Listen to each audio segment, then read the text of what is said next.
ভদ্রলোক, 5খানা সন্তান, প্রত্যেকটা অত্যন্ত সুশিক্ষিত। বড়জন যে সে এমবিএ অত্যন্ত বড় ডিগ্রি, তারপরে যে সে এমসিএ, তারপরে যে এমএ বিএড দুটো টেট কোয়ালিফাই, পরেরটা বড় ইঞ্জিনিয়ারিং পড়ছে, শেষেরটা চোর।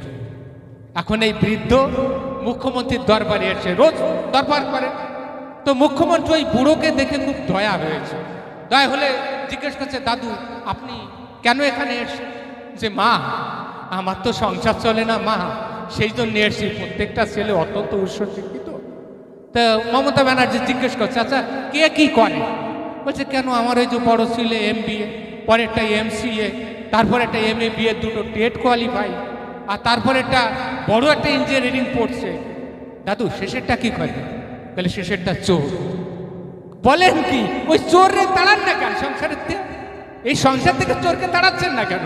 বলে মারে, তোমার রাজত্বে আমার ওই বড় শিক্ষিত চারটের কোনোটার চাকরি নেই, এই চোরের টাকায় আমার সংসার চলে। আমি চোরকে তাড়িয়ে দেবো, আমার সংসার চলবে কি?